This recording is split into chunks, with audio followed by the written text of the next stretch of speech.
Lembrando que é uma sessão virtual no grau de aprendiz da Fidelitas, mas que nós contaremos com uma pauta única, que é essa palestra do nosso venerável irmão Mauro Leray, venerável da Loja de Estudos e Pesquisas, Adelma de Jesus França Pinheiro, número 99. E só que assim, na Fidelitas a gente sempre gosta de, antes de iniciar as sessões, a gente sempre começar com uma oração, pedindo, né, a permissão e a colaboração e a iluminação do nosso grande arquiteto do universo. Para isso, a gente queria passar a palavra aqui rapidamente para o nosso capelão de ofício da atual gestão, que é o nosso irmão Marcos Galvão. Irmão Galvão, você está escutando? Está online? Sim, venerável. Então, eu gostaria de passar a palavra para você, para a gente pedir as bênçãos do nosso Pai Celestial. Meus irmãos, como nenhuma obra é aconselhável que comecemos sem solicitarmos o auxílio do grande arquiteto do universo, eu solicito aos irmãos que elevem os seus pensamentos ao Altíssimo e que canalizem os seus pensamentos de forma positiva a todos os irmãos que se encontram enfermos em clínicas, hospitais ou casas de saúde. Ao mesmo tempo, eu peço que também desligue os seus microfones, por gentileza.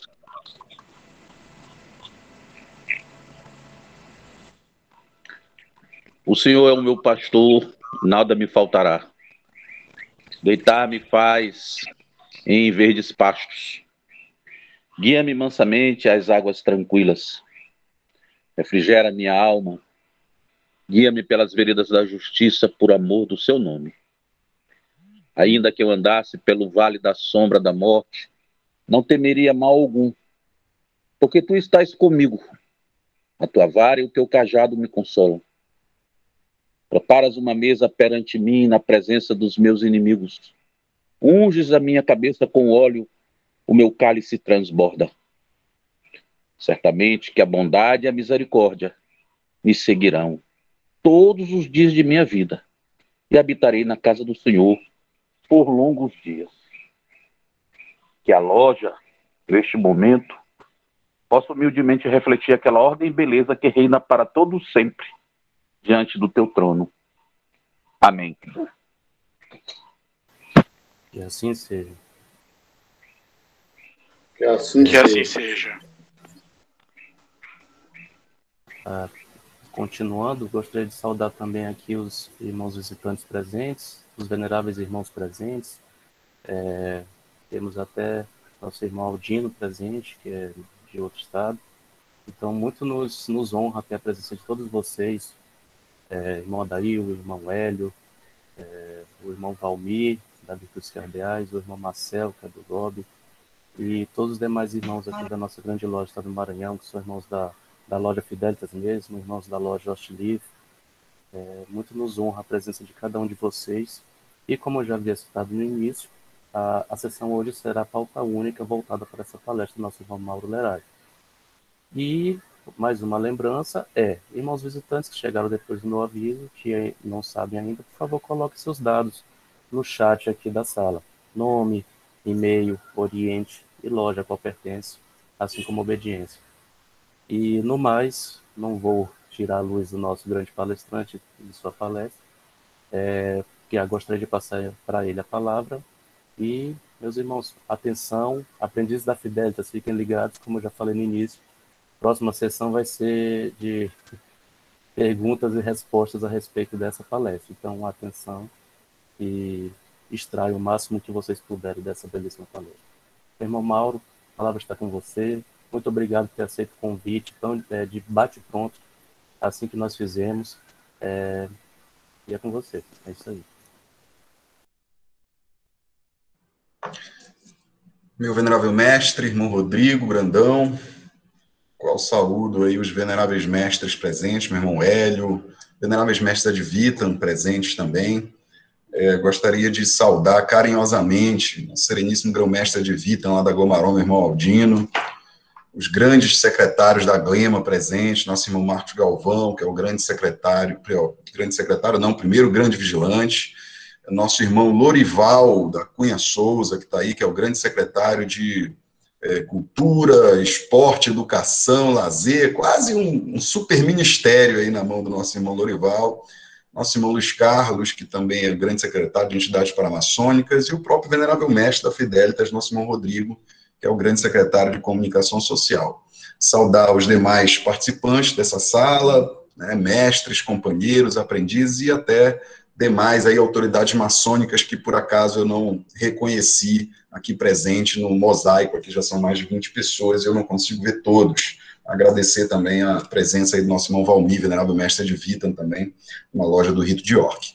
Meus irmãos, hoje nós vamos fazer uma palestra que, na verdade, eu já fiz outras vezes, já fiz inclusive na Fidelitas, para outros grupos de aprendizes, uma palestra que já estava até no meu canal do YouTube, em algum momento em que eu fiz essa palestra para uma loja do sul do Brasil, não sei, eu vou até removê-la de lá e incluir essa atual de hoje, porque ela já consta algumas atualizações, né, como o irmão Rodrigo me pediu, e eu fiquei dessa semana atualizar alguns dados, remover aquilo que já não fosse mais atual e incluir aquilo que fosse mais pertinente, e assim o fiz. Então está sendo gravada essa palestra, desde que o nosso irmão Rodrigo começou a dar as saudações oficiais eu gravei, e em breve, talvez no máximo amanhã, já vai estar lá no meu canal do YouTube. Obviamente que, por assim ser, né, ser uma palestra que vai estar disposta publicamente, vou me reservar, não passar nenhum tipo de informação sigilosa maçônica a respeito de sinais, toques ou palavras, né, para ficar até mais didático, quando nós formos falar destes ritos, que não são todos os ritos, mas sobretudo aqueles praticados pela CMSB,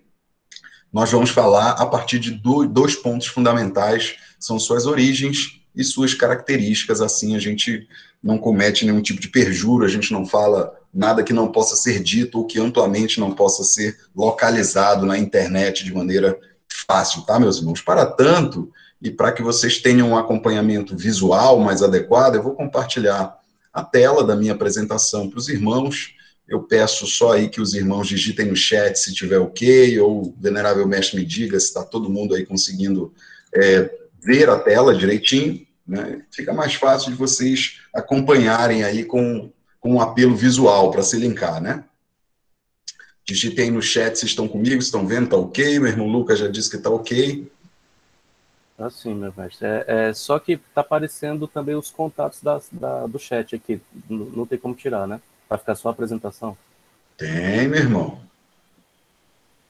Verifica maior, aí se melhorou agora. E agora, meu venerável? Para mim ainda continua, mas tá bom. Tá dando então é no seu aí, você tem que fechar o chat.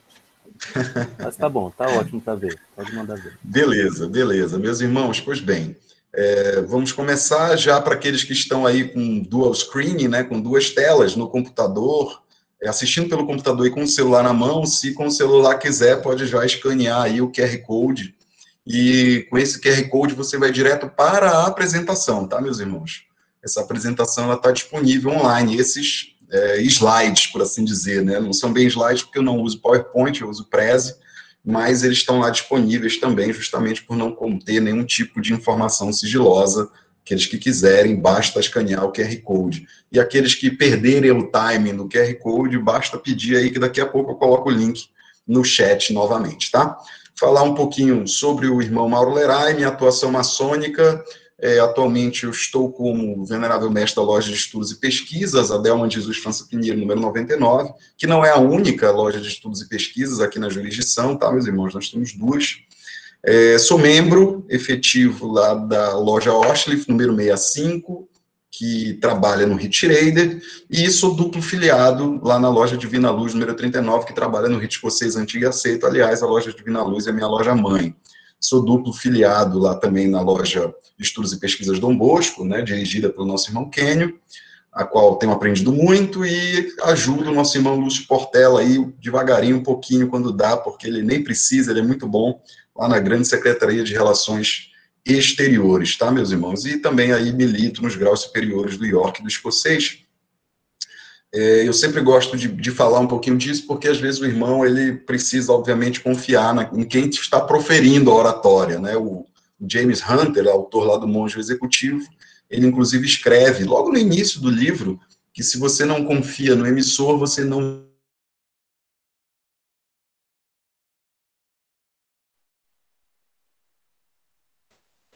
Acho que deu uma travada, meu irmão Leray. Travou aí, né? Uhum. Vai com a humanidade, o rito moderno, o tomo 4, né, organizado pelo nosso irmão Gustavo Patuto, em que eu sou um dos coautores, junto com uma série de ilustres irmãos, né, que desenvolveram essa obra, que já está no 4º volume, né, no tomo 4, já foi publicado, inclusive, em janeiro desse ano, tomo 3, e por aí vai.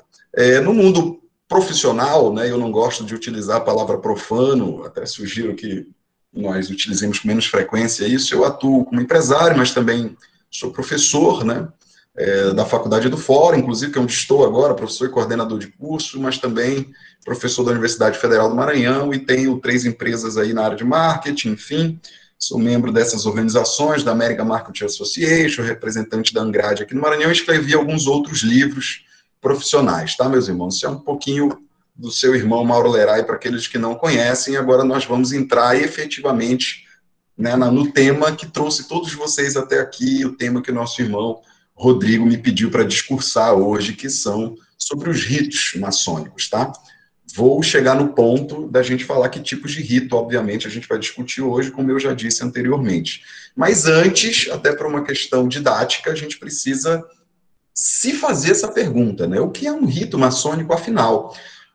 Apesar de parecer algo tão trivial, isso é muito pouco discutido, sobretudo em algumas lojas, né? Nós temos alguns tipos de rituais maçônicos associados a ritos e jurisdições que têm lições sobre isso, mas outros tantos não têm, né? Parte-se do pressuposto que os mestres vão explicar aos aprendizes de maneira empírica, e isso nem sempre acontece, então por isso esse nivelamento ele é muito importante, haja vista que a gente vai falar de vários ritos diferentes, e se os nossos irmãos aprendizes que aqui estão não entenderem efetivamente o que é um rito, todo o resto vai ser inócuo, não vai fazer o menor sentido a gente discutir o restante.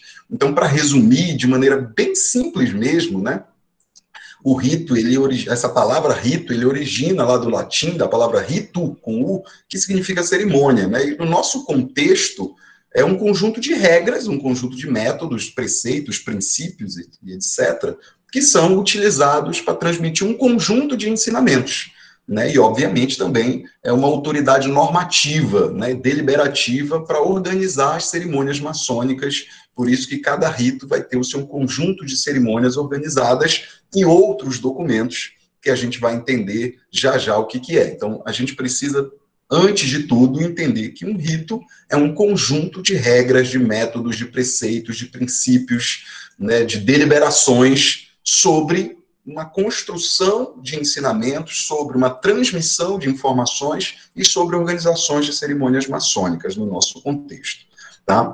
É importante vocês saberem que cada rito, pessoal, possui características diferentes dos outros, algumas até muito similares, né, mas alguns possuem diferenças, inclusive em aspectos legais, né?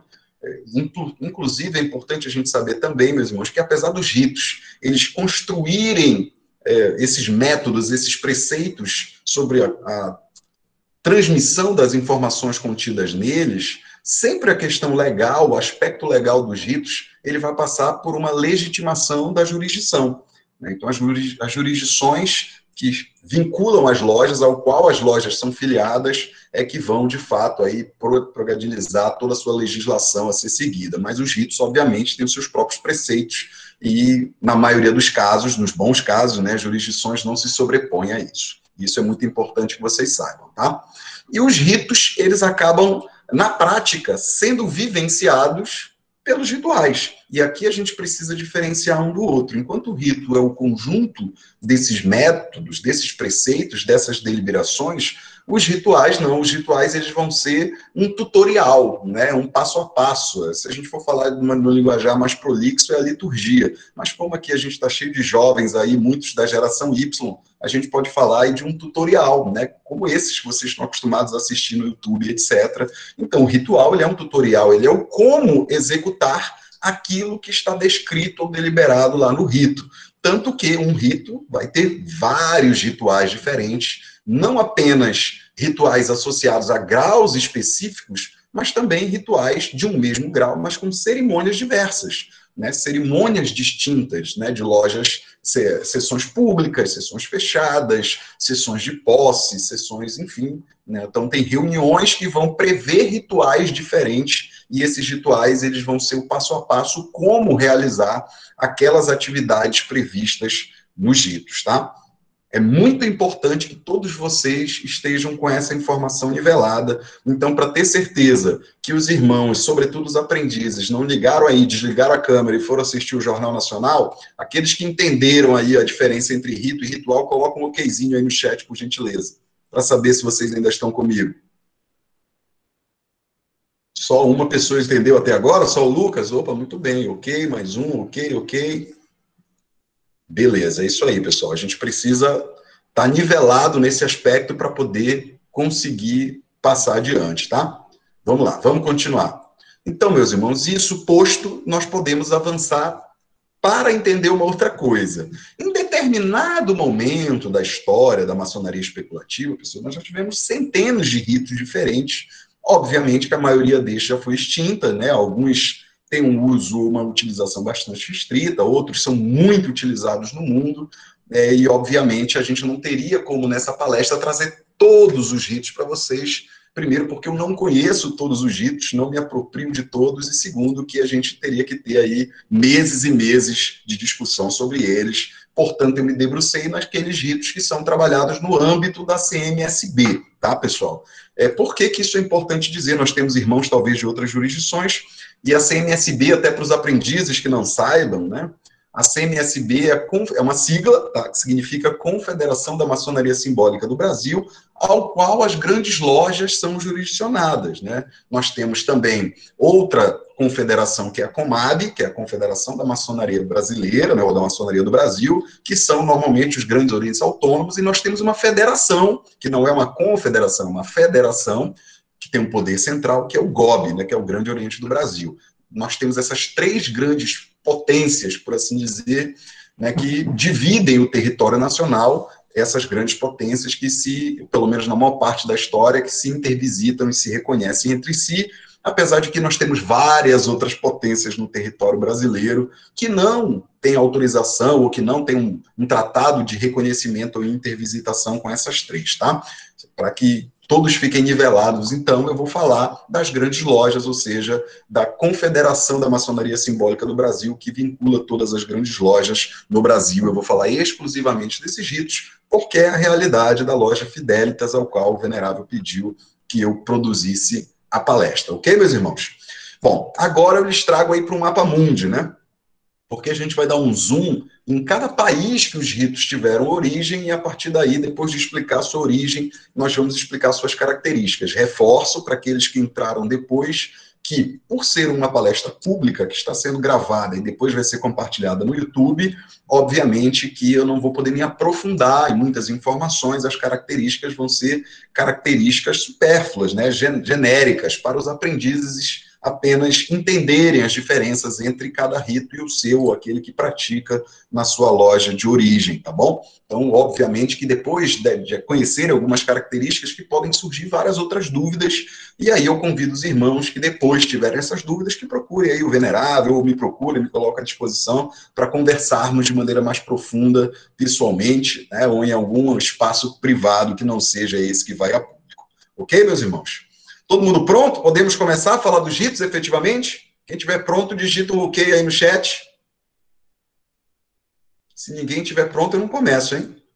O Olímpio já deu um legalzinho que está com a câmera ligada. Beleza, ok. Assim eu vou interagindo com vocês pelo chat, tendo certeza de que eu não estou no monólogo. Vamos lá.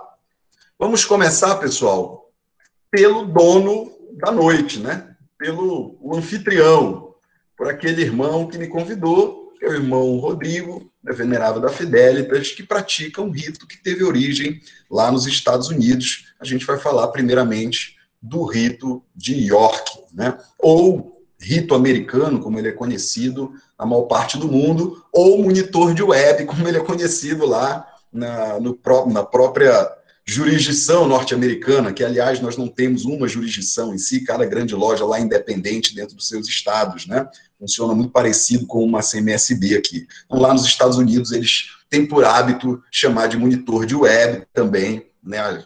Esse manual, por assim dizer, utilizado lá nas Blue Lodges, que é como eles chamam os graus simbólicos no rito de York, lá nos Estados Unidos, tá? Então, vamos falar um pouquinho sobre o rito de York, ou o rito americano, ou o monitor de Webb, tá? Aí tem a foto do Thomas Smith Webb, para a gente falar um pouquinho da origem do rito, tá? O Thomas Smith Webb, pessoal, ele foi iniciado ainda lá no século XVIII, em 1790, na loja Rising Sun, ou Sol Nascente, né? E depois de muito tempo, quase aí 20 anos depois de iniciado, ele foi grão-mestre, né, da grande loja lá de Rhode Island, que é o seu estado, né, onde fica a sua cidade lá de New Hampshire, onde ele viveu, tá? Ele criou esse monitor, não foi do zero, tá, gente? Aí a gente pode até pegar o que aquele nosso filósofo do passado escrevera, que na vida nada se cria, nada se perde, tudo se transforma, né? É importante que a gente contextualize isso.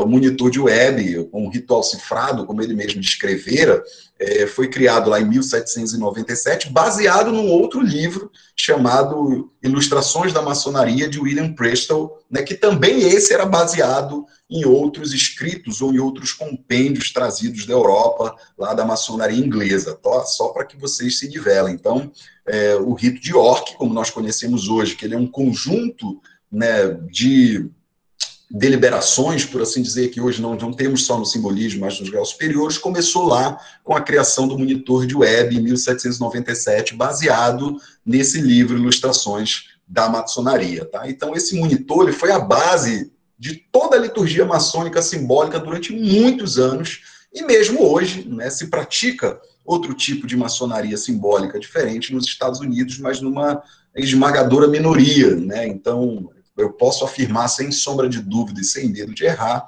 que o monitor de Webb ele estava sendo utilizado em mais de 97% de todas as lojas simbólicas nos Estados Unidos, independente da gente estar falando aí das lojas Prince Hall, né, que até tem rituais diferentes, mas muitas utilizam o monitor de Webb, ou das lojas tradicionais, por assim dizer, da maçonaria americana, tá? Quais são as características aí do rito de York para aqueles que não são do rito, né? Para aqueles outros que estão aqui de outros ritos, do rito escocês antigo e aceito, do rito Schrader, né, que eu pude ver que tem alguns irmãos, e de outros ritos que, porventura, eu não pude identificar os irmãos aí. Então, ele possui 3 graus simbólicos, como todos os ritos, né, conhecidos, pelo menos, e possui apenas 10 graus superiores, o que diferencia ele da maioria dos outros ritos. Tá? Então, esses 10 graus superiores, eles estão divididos ainda em 3 corpos, né, ou jurisdições, o capítulo do Hierarco, o Conselho Críptico, inclusive nós temos aqui o presidente do Conselho Críptico presente, né, ex-presidente do capítulo e presidente do Conselho, nosso irmão Marcos Galvão, do nosso Conselho aqui, Críptico, o Pão Açu, e nós temos a Comanderia Templária, que são os últimos graus, tá? Ele é considerado, pessoal, o rito mais antigo praticado no mundo, considerado por alguns, por outros não, no entanto. Por quê? E eu coloquei em vermelho aí, porque ele é de maneira descontinuada, ou seja, sem nenhum tipo de interrupção, de maneira contínua, perdão, sem nenhum tipo de interrupção, aquele que vem sendo praticado há mais tempo, a gente não pode nem afirmar que da mesma forma, né, mas de forma similar. Nós temos ritos mais antigos que esse, sim, certamente, mas alguns, a maioria deles já foram extintos ou descontinuados, e tem um mais antigo que ele que está em andamento hoje, mas que foi totalmente reformulado, a gente vai chegar lá daqui a pouquinho para falar, tá? E também ele é considerado o rito com mais membros praticantes no mundo, mas não se enganem, pessoal, não é porque ele é amplamente praticado no mundo, muito pelo contrário, ele tem uma concentração esmagadora na América do Norte, né? No entanto, a América do Norte hoje concentra praticamente aí 63% de todos os maçons do globo terrestre. Então, como, né, a maioria, a esmagadora maioria, quase 100% dos maçons da América do Norte,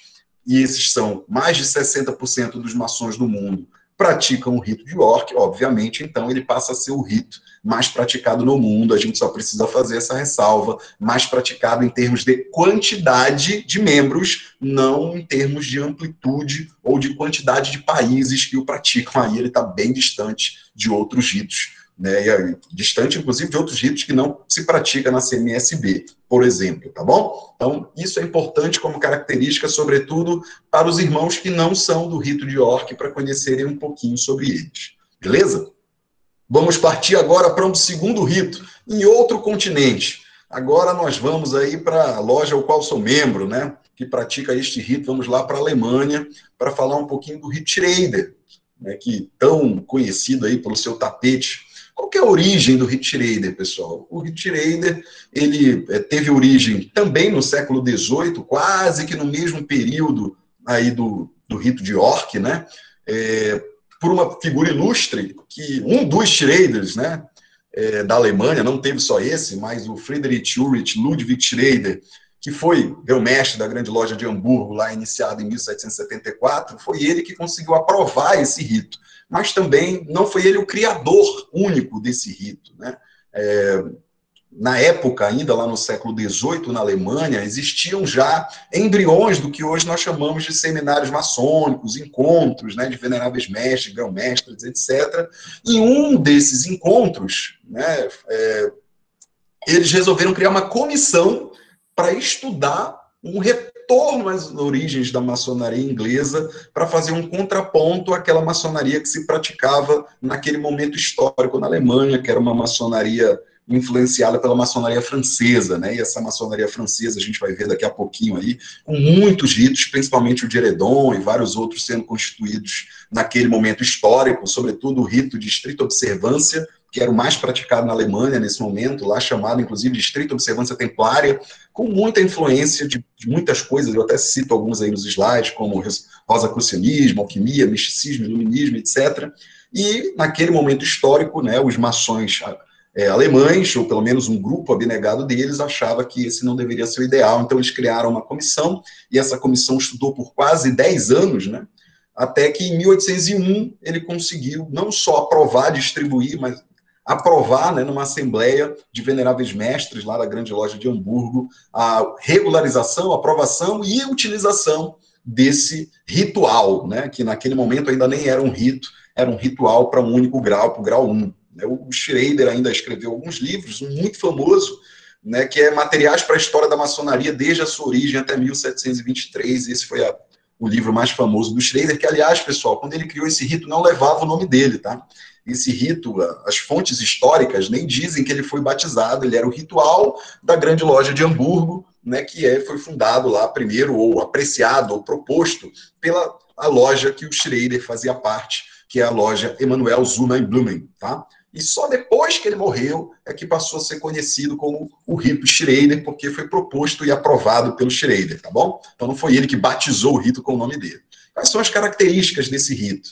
Ele é o mais peculiar dentre todos que nós vamos ver aqui nesse aspecto, porque ele não tem nenhum tipo de grau superior. Então, no Rittschreider, naquele momento lá, quando eles construíram o rito, eles acharam de tratar-se aí de uma essência maçônica, enfim, então eles resolveram trabalhar só nos 3 graus simbólicos, né? O foco dele é diferente também de muitos outros, porque ele é muito simples, né, no seu executar, mais simples até que o rito de York, foco humanitarista, né, foco em ensinamentos morais, basicamente, tá? Ele, como tem as bases muito próximas dos rituais, dos crafts ingleses, que nós vamos falar também daqui a pouquinho, ele tem algumas similaridades com o rito americano, com o rito de York, né, ou até mesmo com o emulation craft, e a gente vai falar daqui a pouquinho deles, tá? Chegou no Brasil, obviamente, com a migração aí, né, com a colonização alemã no sul do país, com a migração de famílias alemães, e ele tem algumas coisas curiosas, né? Além da gravata borboleta branca, que outros ritos têm gravata branca, mas não borboleta, tem o uso da cartola e a utilização do tapete, que era muito comum, né, em ritos mais antigos, né? O Luiz Carlos até me mandou um texto hoje muito curioso sobre a origem até de andar em loja no rito de York, em ângulos retos, né, esquadrejando aí, muito em função como se fazia isso antigamente, porque tinha um tapete no centro e não precisaria andar conforme as bordas do tapete. Então era algo comum até nos ritos mais antigos. Hoje a gente não vê tanto, mas o Rit Reader continua mantendo isso, né, a utilização do tapete. E outra característica curiosa do Rit Reader é que os livros sagrados, e aí eu não vou falar de Bíblia, nada disso, porque o livro sagrado ele depende, obviamente, do país, do contexto onde se pratica o ritual maçônico. Então os livros sagrados eles não são abertos, eles ficam lá na loja, mas não são abertos em momento algum na cerimônia. Então essas são as principais características, ou mais simples, aí, mais breves, do Rit Reader. Tá bom, meus irmãos? Vamos agora diretamente para a França. Aqui na França nós temos 2 ritos aí que eu trouxe para a gente conversar, não vai ser só um. Eu vou começar com o mais antigo deles, que é o rito adoniramita. Esse, como eu disse, é aquele que se auto-intitula aí o rito mais antigo do mundo, o rito adoniramita. Ele teve muita controvérsia, tá, meus irmãos? Inclusive em autores maçônicos com relação à sua origem, tá? É fato, esse incontroverso apenas, que todo o estudo adoniramita vai derivar aí do livro dos francos maçônicos com relação à sua origem, tá? É fato, esse incontroverso apenas, que todo o estudo adoniramita vai derivar aí do livro Catecismo dos Francos Maçons, publicado em 1744, né, por Leonard Gabagnon, né, mas que, na verdade, a história provou depois que esse nome era um nome fictício, né, era só um pseudônimo. Na verdade, ele era um abade chamado Louis Travenon, que era um maçom que publicou essa obra, tá? E muito tempo depois, aí é que vem a controvérsia, né? Nós temos a publicação em 1783 da Compilação Preciosa da Maçonaria Adoniramita, sua primeira versão, ou primeira edição, por assim dizer, e teve um complemento em 1785. Por que a polêmica, gente? Porque vários escritores maçônicos, ao longo das décadas, atribuíram essa obra, a Compilação Preciosa da Maçonaria Adoniramita, a vários autores diferentes, tá, meus irmãos? No entanto, eu vou aceito pelo órgão principal. Então, o Supremo lá, Conselho da Maçonaria Adoniramita, ele prodigaliza lá que, dentre esses vários prováveis autores, né, que foi o Louis Guillemin, que foi o autor dessas 2 obras, inclusive contestando de maneira enfática, né, tudo aquilo que outros autores dizem sobre a origem desse livro não ter sido de Louis Guillemin, tá? Ele, ainda assim, como o Louis Guillemin ele não publicou um livro em si, né, era um compêndio material, como já diz o próprio título, uma compilação de vários documentos, que inclusive não foi publicado de uma única vez. O rito adoniramita, normalmente ele não é atribuído a uma única pessoa, né, mas a um conjunto de acontecimentos, sobretudo no caos dos diversos centenas de ritos que existiam ou coexistiam na França naquele momento, tá? O nome, que pode ser curioso, é uma discordância de nomenclatura, um personagem da Lenda do Grau 3, né, de outros ritos, né, como o brasileiro, o rito escocês antigo e aceito, o rito escocês retificado, vários outros ritos que utilizam aí o nome Irã, e eles usam Adoniram, né? Mas, enfim, isso é uma discussão para uma outra palestra, tá? Bom, mas tem um dado histórico importante sobre a origem dele. Ele foi descontinuado, meus irmãos, tá? Em 1773, lá no próprio Grande Oriente de França, ele parou de ser utilizado, ele foi oficialmente descontinuado, tá? E até pela criação de um outro rito, o rito que a gente vai ver daqui a pouquinho, que o substituiu, por assim dizer, tá? E só em 1785 ele voltou a ser utilizado, né, mais de 10 anos depois. E no Brasil, o que é bacana sobre esse rito é que ele foi o primeiro rito a ser utilizado no Brasil. Também já teve muita discordância com relação a isso, mas eu acredito que hoje já é pacificado isso, nós já temos muitos dados fidedignos, muitas provas, né, que demonstram que, de fato, o primeiro rito praticado no Brasil, lá na loja Comércio e Arte, né, em 1822, foi o rito adoniramita. Afinal de contas, eles também tiveram forte influência francesa, né, do Grande Oriente Lusitano, que, obviamente, era praticamente uma cópia daquilo que se fazia na França, a maçonaria portuguesa naquele momento. E, por isso, esse foi o primeiro rito praticado no Brasil, o rito adoniramita. Algumas características desse rito, meus irmãos: ele possui 3 graus simbólicos, como todos os outros, e possui 30 graus superiores, né? E esses aqui, em 1973, foram absorvidos do rito escocês antigo e aceito, tá?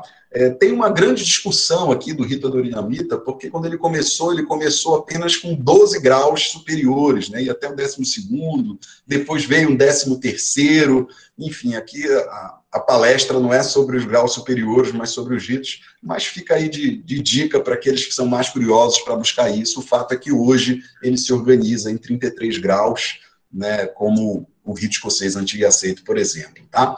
Tem uma outra informação aí com asterisco que eu trouxe nas palestras anteriores, que o rito adoniramita hoje ele só é praticado no Brasil e em Portugal. Essa informação está lá no site No Esquadro, que é gerido, inclusive, e organizado e publicado pelo nosso irmão Ken Ismail. Eu não sei se ela continua atual, essa informação, tá, meus irmãos? Eu juro que eu busquei muito essa semana para tentar elucidar isso para vocês, mas não achei nenhuma informação diferente disso, por isso eu coloquei aí asteriscos, tá? E estou citando a fonte de quem diz que fora do Brasil se pratica lá em Portugal, tá bom? Bom, lá no rito adoniramita, eles também utilizam gravata branca, assim como no rito Schrader, só que lá é gravata tradicional e não borboleta. Tem uma coisa bacana que lá no rito adoniramita eles recebem um nome diferente do nome de batismo, né, que eles chamam de nome histórico, e eles têm um tratamento diferenciado, que é um tratamento de amado irmão. Aqui hoje, na sala, nós temos o nosso irmão Luiz Carlos, aí, que foi iniciado lá no rito adoniramita, antes de vir para o rito York, e ele vai ser uma pessoa que pode também esclarecer bastante coisas para vocês sobre o rito adoniramita, tá? Vamos continuar na França, então, depois de falar sobre a adoniramita, para falar sobre o rito moderno, ou hoje conhecido como rito francês, né? Aliás, o próprio nome rito moderno, ele também não foi um nome de batismo, né? A gente vai ver que ele foi apelidado de rito moderno depois, algum tempo depois, né, que ele foi criado, tá? Vamos ver um pouquinho as origens do rito moderno. Ele foi o substituto do rito adoniramita, né? Eles tiveram na França, no Grande Oriente de France, uma proposta de unificação de todos os ritos, né? Em 1786 oficializou-se isso, mas desde o final da década de 70 do século XVIII, eles já vinham aí tentando excluir ou, né, de alguma forma, eliminar alguns ritos que eles achavam irrelevantes ou que só serviram para entregar comendas, títulos e abrir lojas, tá? Caçando, inclusive, algumas cartas patentes. Enfim, foi um grande movimento no final do século XVIII, na própria maçonaria francesa, para tentar enxugar um pouco aqueles ritos que haviam sido criados aí ao longo da última metade do século, né, do século XVIII em questão, óbvio, tá?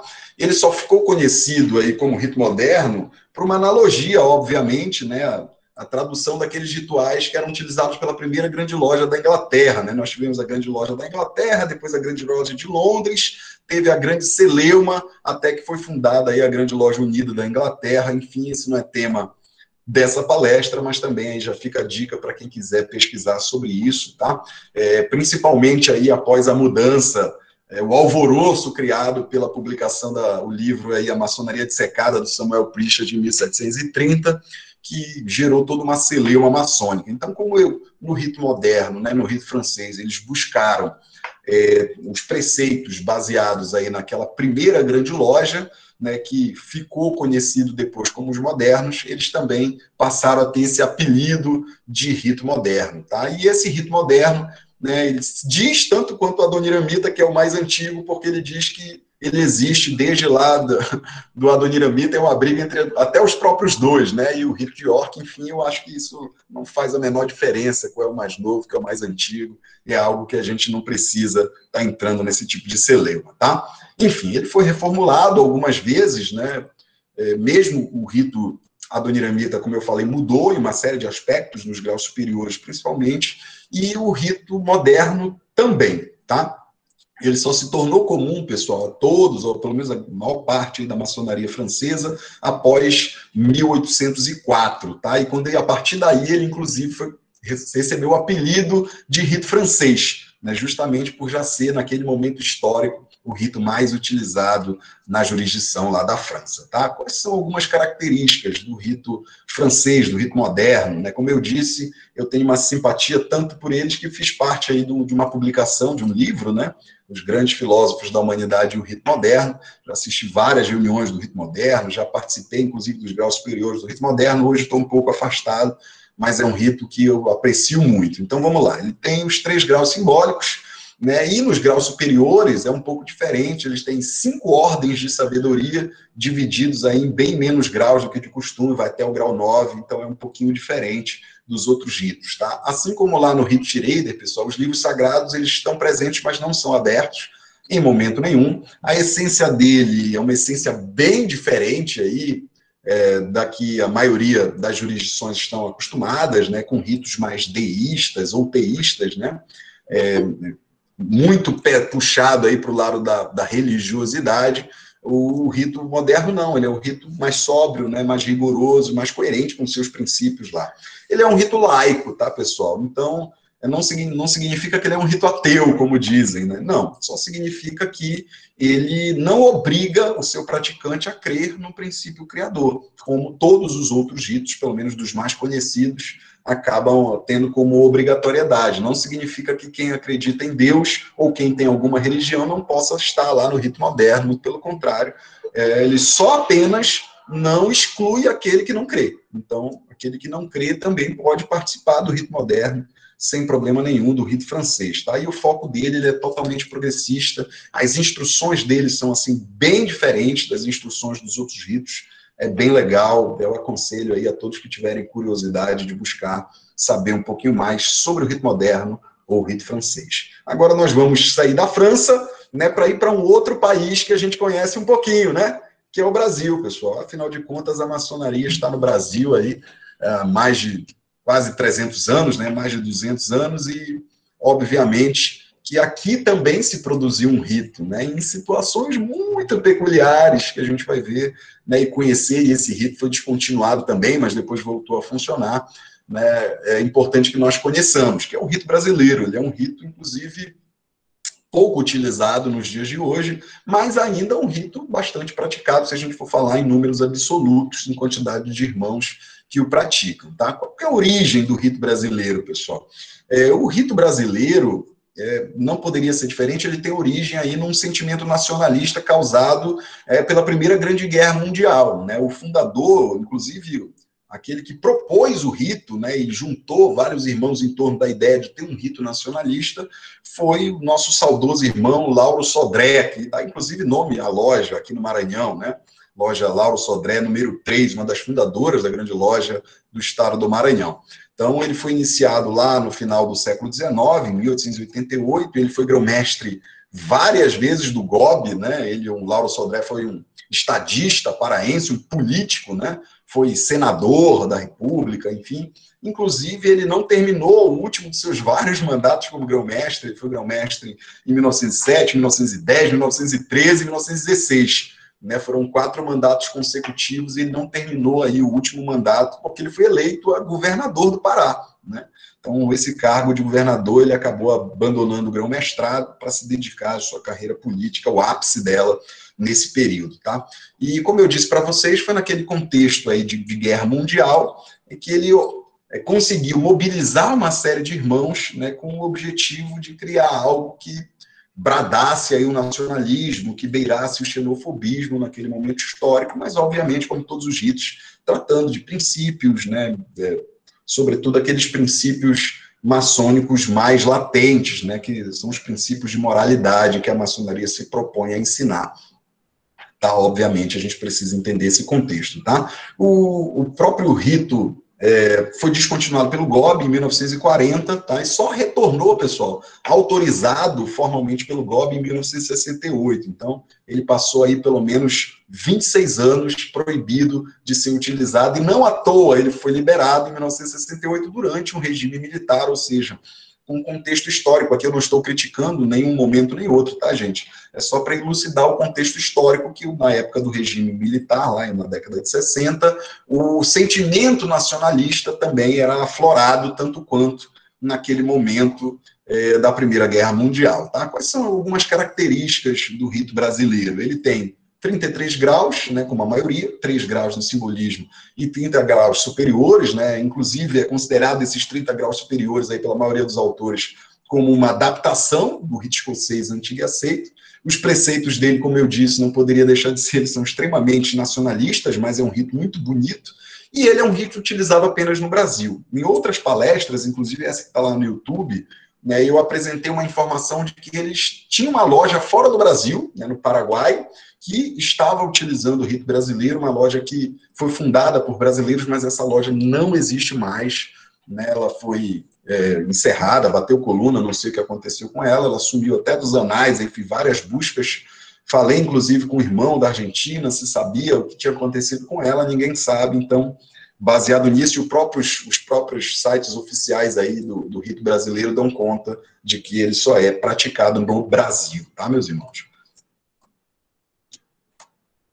Vamos agora aqui para o Reino Unido, né, lá para nossa pátria-mãe maçônica, por assim dizer, ou aquela que deu origem à maçonaria especulativa como nós conhecemos, né, que é a Inglaterra, para conhecer um pouquinho sobre o rito de emulação, o rito de York, do Gobi, como ele é conhecido, né, o ritual de emulação em si.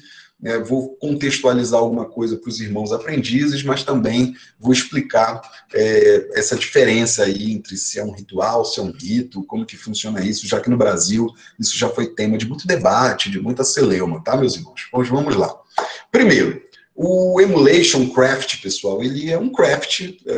Na Inglaterra, você não tem rituais, né, por assim dizer. Então, eles chamam lá de craftworks, né, o trabalho de crafts, trabalho de ofício, né, e lá na maçonaria inglesa há vários crafts diferentes, tá, vários rituais diferentes para ser praticados, né, o Bristol, Stablich, Oxford, Taylor, Humbers, West End, inclusive, né, o Emulation. O Emulation, na verdade, era o nome da loja que se praticava esse craft, né, e que em determinado momento histórico foi o que fez aí, teve autorização da grande loja unida da Inglaterra para ser replicado no Brasil pelo Gobi, né, e que a princípio foi apenas um erro aí de tradução, por assim dizer, que chamou de rito, mas que depois não, acabou se transformando mesmo num rito, né, criou corpo, tem graus superiores, é organizado lá pelo Gobi, então acho que a gente não deve entrar nessa celeuma. Se a gente for pegar ao pé da letra, o Emulation Craft, ele é um ritual, ele não é um rito e é praticado até hoje lá, né, na loja Emulation, né, e algumas outras lojas, enfim. Mas no Brasil, sobretudo na jurisdição do Gobi, né, ele é tratado como um outro rito de York, diferente do York americano, eles chamam lá de York inglês, né, em que eles estruturaram não só o simbolismo, mas os graus superiores também. Então, a gente precisa contextualizar tudo isso antes de dizer que o Emulation não é um rito, é só um ritual, enfim, porque nós temos contextos históricos, né, geográficos e atuações diferentes. Então, o craft, o Emulation Craft lá na Inglaterra, ele não é um rito, ele é um ritual, no entanto, aqui no Brasil, no Gobi, né, se estruturou ao longo de décadas, aí, de muitos anos, como um rito mesmo, estabelecendo vários preceitos e formas de se conduzir esses rituais, de dar essas informações e conduzir os irmãos até a sua evolução para aquilo que precisam, para aquilo que o rito prodigaliza, tá, meus irmãos? Para finalizar, né, nós já estou falando aqui há bastante tempo, quase 1 hora, nós vamos falar sobre o rito mais praticado no Brasil, na América Latina, em termos de questões geográficas, até ele é o rito mais praticado no mundo, né, em termos de quantidade de países e domínio geográfico, apesar de que, como eu disse antes, o rito de York ele é o mais praticado por membros maçons em números absolutos, né? Então, como aqui, todos que estão aqui nessa sala residem no Brasil, por óbvio, e vão visitar mais lojas no Brasil, a gente vai acabar se deparando com mais lojas do rito escocês antigo e aceito, apesar de que, graças ao nosso bom, grande arquiteto do universo, a pluralidade dos ritos parece que já vem sendo aí algo construído como uma coisa boa, né? Desconstruindo aquela aversão a novos ritos na maçonaria brasileira, que durante muitas décadas ficou com 2, 3, 4 ritos apenas. Hoje nós temos muitos sendo praticados. Em algumas jurisdições que eram muito fechadas, como a própria grande loja maçônica do Estado do Maranhão, hoje nós já estamos quebrando esse paradigma, tá? Então vamos lá conhecer um pouquinho sobre o rito escocês antigo e aceito, com relação às suas origens, suas características, e por ser, né, uma loja do rito de York, né, do monitor de web. Aqui eu vou, inclusive, no final, fazer algumas observações para os aprendizes dessa loja aí levarem em consideração na hora de visitarem ou que forem visitar para observar no rito escocês antigo e aceito como diferente aí do rito de York, tá bom? Vamos lá. As origens do rito escocês antigo e aceito é um verdadeiro balaio de gato, né? Eu tenho uma palestra só sobre o rito escocês antigo e aceito, suas origens, que eu explico isso mais profundamente, mas só para nivelar aí os aprendizes, né? O rito ele teve a sua base, por assim dizer, desenvolvido na Escócia, ainda no século XVII, no início aí da maçonaria especulativa, né, quando a família Stuart foi expulsa da Escócia, por assim dizer, né, e foi para o seu exílio na França. E esses maçons que aprenderam aquela maçonaria escocesa, mas que já praticavam uma maçonaria diferente na França, sobretudo com aquele momento histórico e a criação de vários ritos diferentes, na França acabaram se influenciando por esses outros ritos, né? O principal deles, ou o principal rito que se destacou na França, muito antes até do rito francês ou do rito adoniramita ser um rito substancioso, foi o rito de Eredon, né, que é considerado o primeiro rito, o pai dos outros ritos, assim, em termos de se estruturar metodologicamente, e esse rito de Eredon, né, virou o rito escocês antigo e aceito, como nós conhecemos, só lá nos Estados Unidos, em Charleston, na cidade de Charleston, quando alguns irmãos oriundos da França, com carta patente e autorização para ministrar esses graus, né, acabaram fundando lá o primeiro Supremo Conselho do rito escocês antigo e aceito, e ainda assim com uma das grandes mentiras da história da maçonaria, né, pegando aí como se fosse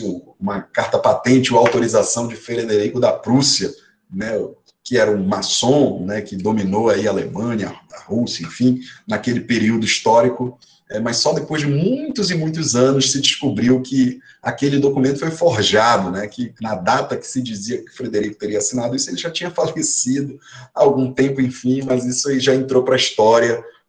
O rito escocês, então, ele, como nós conhecemos, ele foi fundado nos Estados Unidos, mas ele teve aí sua base em outros 2 países, tá? Só para nivelar os irmãos, porque às vezes pergunta assim, o rito escocês de onde é? Ele é da Escócia. Não, pera, né? Não é porque está lá no nome rito escocês que ele é da Escócia.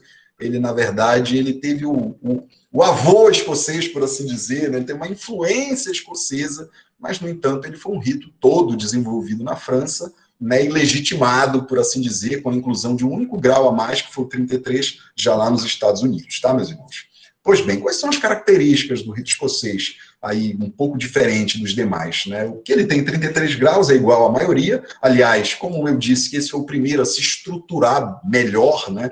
A maioria dos outros ritos o copiaram, aliás, nesse sentido, com relação aos seus 30 graus superiores, mas ele tem características muito importantes no simbolismo que alguns outros não têm. Então, ele é muito dogmático e ele é muito religioso, e vários outros são muito religiosos, o próprio rito de York talvez seja até mais religioso que o rito escocês, né, mas o rito escocês também é muito religioso. No entanto, o rito escocês ele é muito esotérico, né, por ter uma origem francesa, como todos os ritos franceses, ele tem aí influência de várias outras coisas diferentes daquela maçonaria primordial, tá? Isso não significa que ele seja bom ou ruim, nada disso, só que ele é diferente, tá, meus irmãos?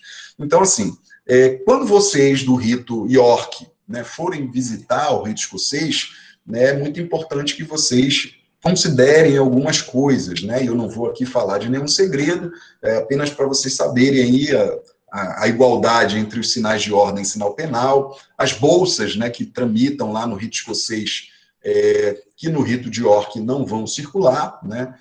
Enquanto que no rito de York lá você trabalha em esquadria, enfim, ângulos retos, o rito escocês não, trabalha diferente, né, com circunvolução, enfim, o plano do tempo é diferente, né, os ritos, todos eles derivados da França, por terem muita influência da Igreja Católica também, né, eles têm planos diferentes no templo, né? Então tem um plano mais baixo e um plano mais alto, né, como era na Igreja Católica. Tem lá uma balaustrada, né, que é muito característico às igrejas góticas daquela época, e a Igreja Católica até hoje, altares, enfim, não mesas. E tem algumas coisas que vão ser bem diferentes no plano do templo, né, muito fáceis de se observar. Então, para vocês aprendizes, quando forem visitar lá o rito escocês antigo e aceito, vocês já sabem que ele é bem diferente do rito de York também nesses quesitos, e tem muitas outras diferenças, que a gente não cabe aqui nessa palestra tratar, tá? E eu dou uma dica aqui, eu trago essa frase do Napoleão, meus irmãos, para que vocês entendam que vocês precisam ler e estudar, tá? E buscando uma frase atual do modelo pedagógico chamado modelo da aprendizagem significativa, que diz entre seus vários princípios, logo no primeiro princípio, é o princípio da não centralidade do livro-texto. O que isso significa, meus irmãos? Significa que sempre que você quiser se aprofundar em alguma coisa e garantir a sua aprendizagem real, você não pode se basear numa única bibliografia, num único documento, na palavra de uma única pessoa, de um único autor.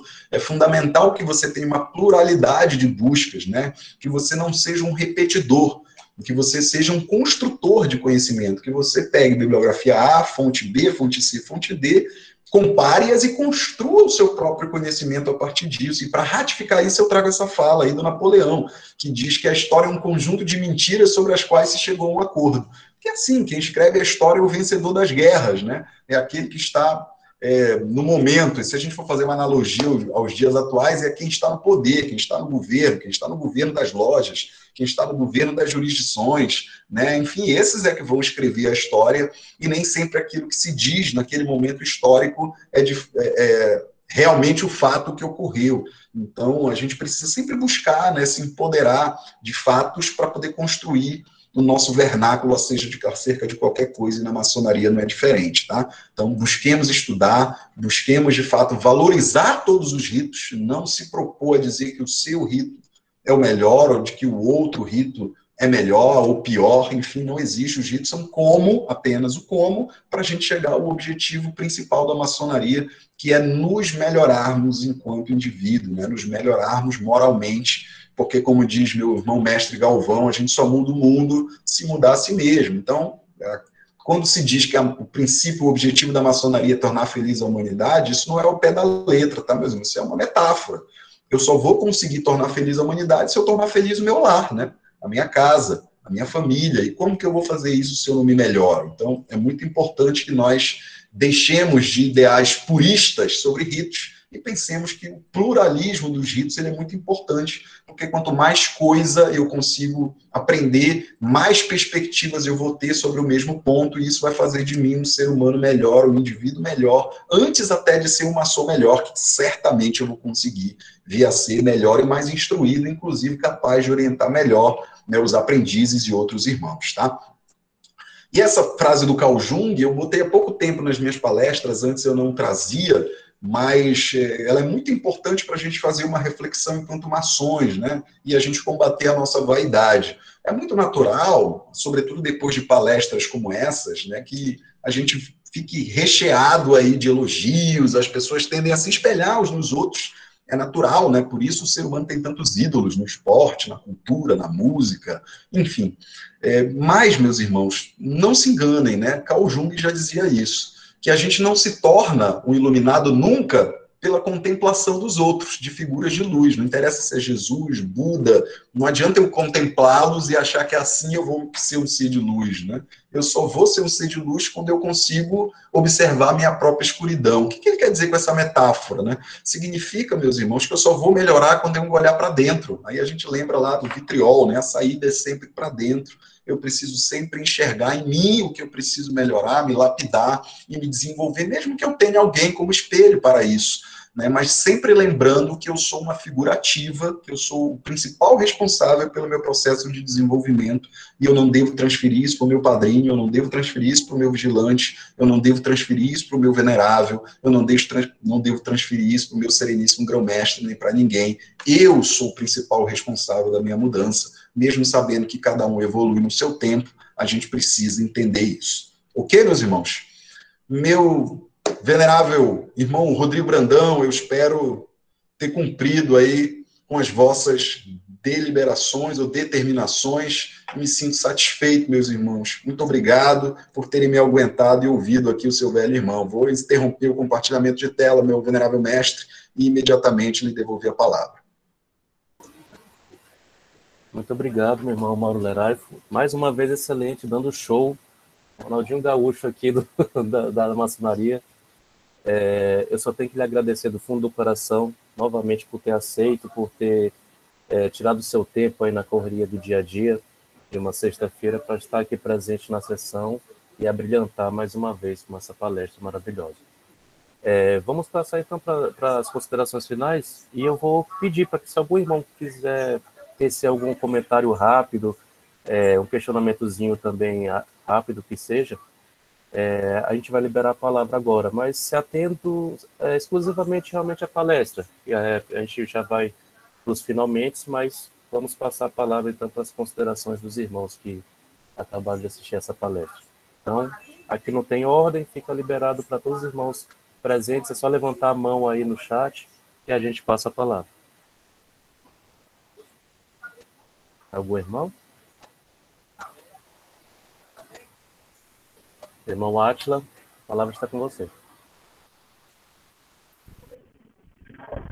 Venerável mestre, irmão do Barão, meus irmãos aí, só para parabenizar meu venerável mestre Master Mauro Lerai mais uma vez, de um modo excelente, trazendo aí nos enriquecendo com sabedoria, e sempre uma honra participar, e sempre uma honra estar com nossos irmãos da Fidel. Tá bom, venerável? Perfeito. Boa noite a todos, irmão. Boa noite, muito obrigado, meu irmão. Mais algum irmão deseja fazer uso da palavra? Irmão Hudson Facuri. Boa noite, meus irmãos. Quero inicialmente parabenizar o nosso venerável Rodrigo Brandão, né, pela iniciativa do convite para a realização dessa palestra pelo irmão Mauro Lerai, né? E parabenizar também a você, meu irmão Mauro Lerai, pelo conteúdo da sua pesquisa quanto aos ritos, né? Eu já tinha assistido essa sua palestra naquela versão inicial, na Fidelitas, algum tempo atrás, e também pelas lições, né? O que você foi além do conteúdo, né, a pesquisa dos ritos, mas pela sua lição de vida, né, com suas dicas, né, para que cada um de nós possamos seguir e nos aperfeiçoar. Parabéns, meu irmão. Meu irmão Hudson Facuri levantou a mão, pode falar, meu irmão. Meu venerável mestre Rodrigo Brandão, irmãos primeiros e segundo vigilantes, demais irmãos presentes. Venerável, eu só queria fazer uso da palavra para estar parabenizando também meu venerável mestre, parte master, Mauro Lerai. Palestra fantástica, saí daqui com bastante conhecimento e com algumas inquietações que eu já anotei aqui num caderno, tá com o caderno aqui do lado anotando tudo, para mim tá investigando mais para frente, tá me aprofundando mais no conhecimento. No mais é isso, sempre é bom estar ouvindo as palestras de Mauro, sempre são bem enriquecedoras. Satisfeito, venerável. Obrigado, e agora meu sereníssimo mestre de Vita, irmão Aldino Brasil. Boa noite, meus irmãos, novamente. Só agradecer, venerável, agradecer pela loja estar tomando essa iniciativa de disseminar o conhecimento. Prazer muito grande rever meus queridos irmãos e amigos aqui, Luiz Carlos, Marcos Galvão. Marcos Galvão, uma vez, quase me mata lá acho que foi no Paraguai, inventou um regime de proteína lá, a gente foi para a churrascaria, quase que a gente morre lá de tanto comer. Irmão Adair, o venerável mestre da loja Irã Bife, e os demais irmãos, os queridos irmãos aí presentes, prazer muito grande estar com vocês. Como falou o irmão Lerai, realmente o rito escocês tem uma história muito grande, né, muito rica em detalhes, desde a sua origem lá na França, com rito de Heredon, depois rito de perfeição, as alterações na França ocorridas, né? Então, é realmente um assunto que daria 2 palestras só para tratar do rito escocês. O agradecimento vai pelo fato do irmão ter conseguido condensar tanto assunto em poucos slides, né, em menos de 1 hora de apresentação. Realmente é um exercício é muito grande, né? Um exercício não muito fácil. Então, parabenizar o irmão Lerai pela brilhante apresentação e também a loja, né, por estar tomando essas iniciativas. Espero que o Maranhão passe a ser exemplo também na disseminação do conhecimento para os nossos irmãos aí do Brasil, que a gente está precisando muito. Era só isso, meu irmão Rodrigo. Um abraço. Boa noite a todos. Obrigado, meu sereníssimo. Mais algum irmão deseja fazer uso da palavra? Meu irmão Roger. Meu irmão Mauro, boa noite. Opa, Danilo, pode falar então, Danilo. Boa noite. Dá boa noite a todos os irmãos. Meu irmão Mauro, só uma curiosidade. O Mano é de Macapá? Sou, meu irmão, sou macapaense de nascença, já combinei aí de estar no final do ano aí no nosso congresso do Hit Raider, né? Devo estar, inclusive, palestrando lá em Macapá, voltando depois de mais de 30 anos que eu não vou à minha terra natal. Só isso mesmo, só essa curiosidade mesmo. Tranquilo. O irmão Roger deseja fazer uso da palavra? Tinha levantado a mão aqui no chat. Boa noite, meus irmãos. É uma honra, um prazer estar aqui com vocês, acompanhando essa dissertação, essa apresentação, a fala do irmão Mauro Lerai sobre os ritos e sobre essa rica história, né, que tem a maçonaria ao longo dos séculos. Então, parabenizar a forma como foi apresentado todo esse conteúdo e mais ainda pelo fato de que, com a fala do nosso irmão Lerai, nós podemos ver e os aprendizes que, porventura, estejam aqui conosco, no caso, eu não sou um aprendiz mais, né, no cargo, mas como todos nós somos sempre aprendizes, né, mesmo enquanto mestre, mas na condição de aprender. Mas nós vimos aqui várias coisas interessantes, né, para vocês que estão aí começando a jornada,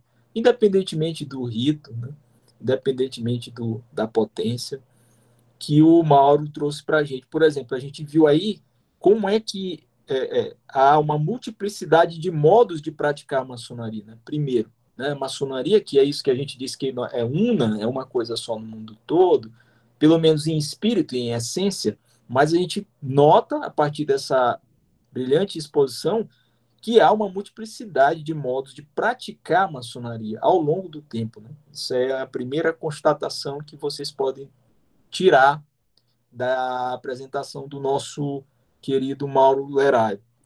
A segunda constatação que eu gostaria de frisar aqui, ainda desdobrando a fala do Mauro, é a pluralidade de olhares. Né? A gente vê aí uma pluralidade de olhares e de elementos que constituem a maçonaria. Ou seja, a maçonaria acaba se constituindo não só pelo que ela é, mas e também pelo que ela foi, mas pela capacidade plástica, né, de ir se reinventando a partir dessas novas formas, desses novos ritos que surgem uns a partir de outros, e mesmo daqueles que deixam de existir, mas que em algum momento tentaram trazer uma contribuição nova. E para terminar, o terceiro tópico que eu extraio dessa fala, dessa apresentação, e que eu trago aqui para contribuir sobretudo com os aprendizes, é que há um elemento fortíssimo de um dinamismo e da capacidade de adequação a vários contextos históricos, sociais e culturais. Ou seja, além do elemento temporal, além do elemento das estruturações de cada uma dessas doutrinas, de cada uma dessas fórmulas, desses rituais, ao longo do tempo, nós temos visivelmente um exemplo de como a maçonaria tem a capacidade de readequar e de se adequar a contextos históricos, contextos sociais e culturais os mais diferentes. E a partir disso aí ela vai dando esses frutos que são os ritos, né, que foram trazidos aqui pelo irmão. Parabéns, irmão. Mais algum irmão deseja fazer uso da palavra?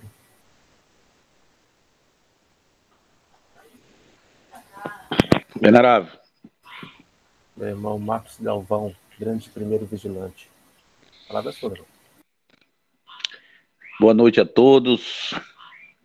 Boa noite aos veneráveis aqui presentes, aos mestres, companheiros aprendizes. Saudar aí meu ilustre amigo, irmão Aldino Brasil. Meu irmão, eu quero que você depois me passe aí no privado esse negócio aí que você tá tomando aí, que você tá todo rosadinho, você tá lindo, tá bonito como sempre. E essa pandemia aí fez bem pra ti, viu?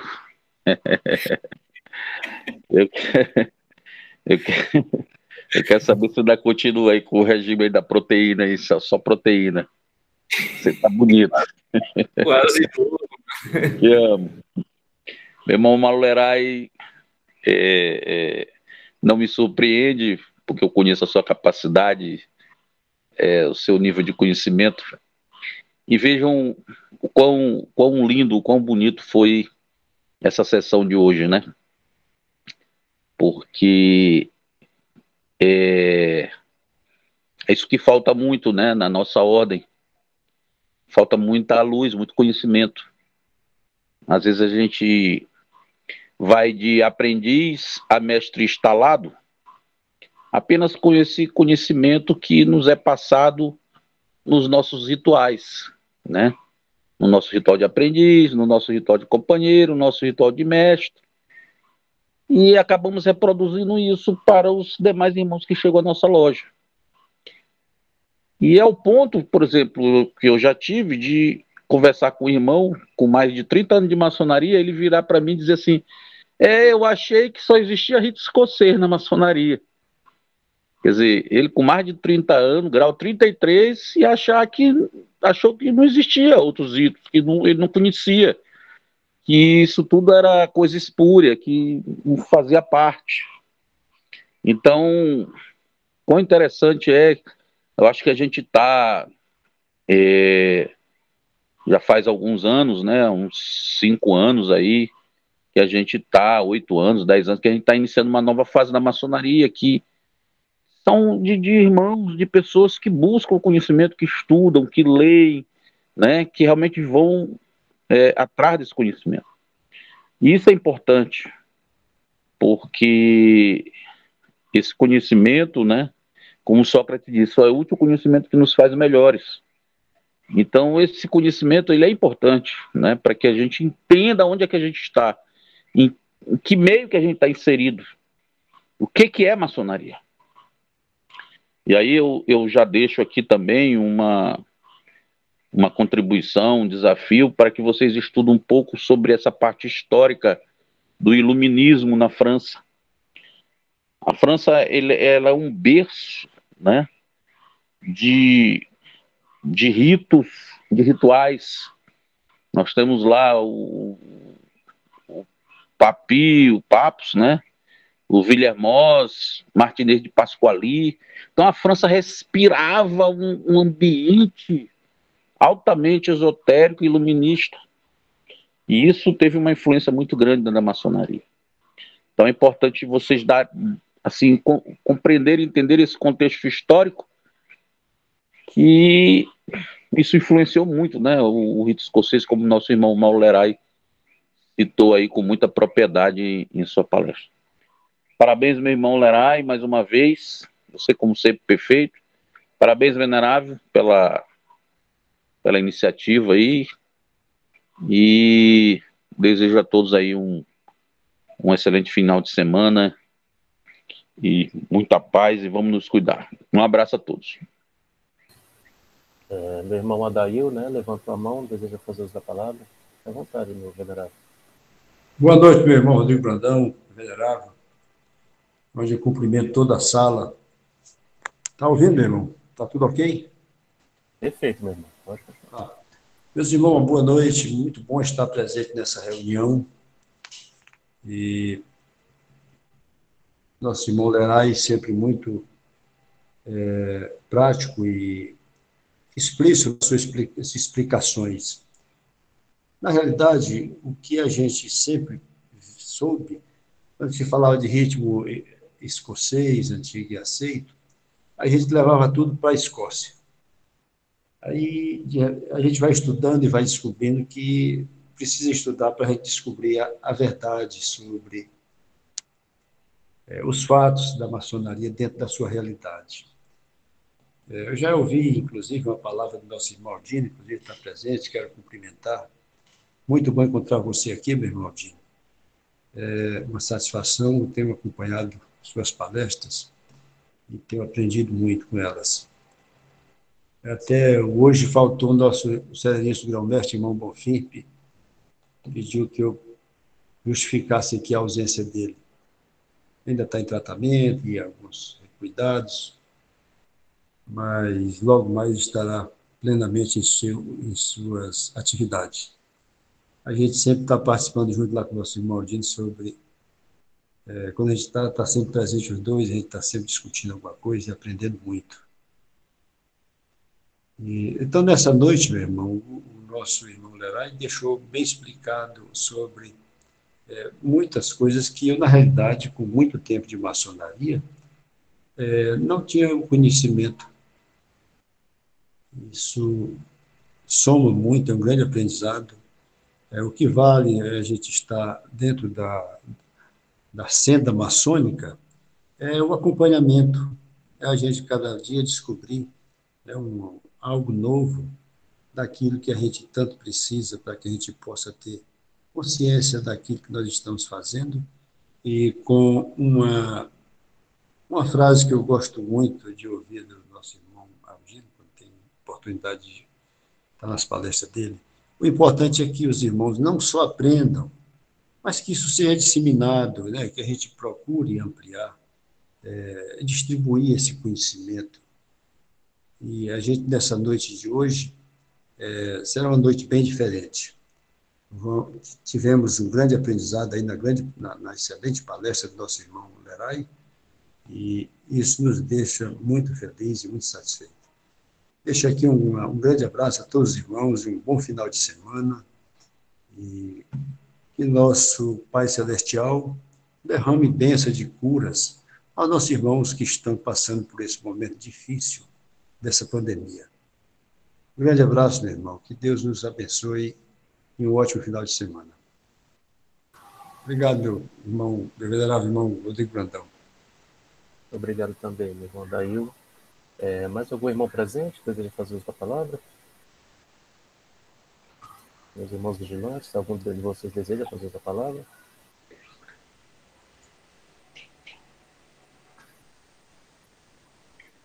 Meu venerável, Vontade, vou deixar as palavras para o senhor, um agradecimento aos irmãos aí convidados, aos demais irmãos eu desejo um excelente final de semana. Obrigado, meu irmão. Então, vamos passar para os finalmente, para a palavra final. Eu só queria mais uma vez agradecer do fundo do coração ao irmão Mauro Leray, dono de uma didática singular e que consegue concatenar tantos assuntos de uma forma tão primordial, né? De uma forma tão simples e ao mesmo tempo instrutiva. E lembrar a todos que tem uma enquete aqui ao lado do chat da sala, tem uma enquetezinha. Quem puder responder lá vai ser de grande valia aqui para a gente poder ter a porcentagem do grau de engajamento da palestra. E também eu gostaria de simbolizar nossa sessão de hoje aqui em um determinado momento das falas finais aqui.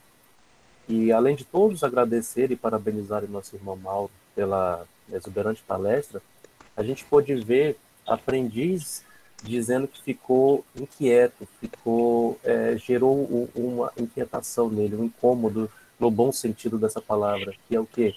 Gerou um despertar, né? Acendeu aquela fagulha do conhecimento, de buscar mais, de ir atrás de mais, de cavar mais. E é isso que a gente espera sempre, nas sessões, nos nossos encontros, é você estar de coração e de mente aberta para receber conhecimento e, ao mesmo tempo, repassar conhecimento. E assim a gente gerar uma grande cadeia, né, positiva, de boas energias e de bons conhecimentos, de boas instruções. E só dessa forma, e de forma uniforme e união, a gente consegue crescer e elevar o status da nossa maçonaria como um todo. Então, aqui o parabéns principal, lógico, é para o nosso irmão palestrante, irmão Mauro, mas eu estendo a todos os demais que aqui estão presentes, que se fizeram disponíveis para estar aqui, para adquirir novos conhecimentos ou reforçar conhecimentos já adquiridos, e aos irmãos aprendizes também, que tiraram aquele tempinho para estar aqui e que se sentiram incomodados, no bom sentido, de ir atrás desse conhecimento extra, façam isso, vão atrás, tem literatura, tem os mestres de suas lojas, os companheiros também de suas lojas, podem lhes auxiliar nessa trajetória, mas não deixe essa chama se apagar, porque é essa vontade de que você faz uma visita, você vê, escuta um debate novo, uma provocação nova de algum irmão, e isso gera em você essa inquietação que foi dita aqui nas nossas palavras finais. Então, meus irmãos, levem isso para a vida de vocês, para essa jornada maçônica de cada um. A gente sabe que é individual, cada um faz a sua trajetória, o seu próprio caminho. Mas, no final das contas, são essas jornadas individuais que se somam a um coletivo e gera a maçonaria como um todo, e faz a gente chegar a um lugar melhor. Meus irmãos, do fundo do coração, obrigado, gratidão mesmo enorme. É uma emoção muito grande poder estar aqui contando com a presença de todos vocês. Como eu já falei, nosso irmão Aldino, eu pude presenciar várias palestras dele no ano que se passou. É um irmão de um conhecimento fantástico e só me agrada vê-lo aqui nas nossas fileiras virtuais, né? É assim como a todos os demais irmãos, a gente vê aqui as três potências reunidas e é muito especial quando a gente consegue isso. Então, mais uma vez, obrigado a todos presentes.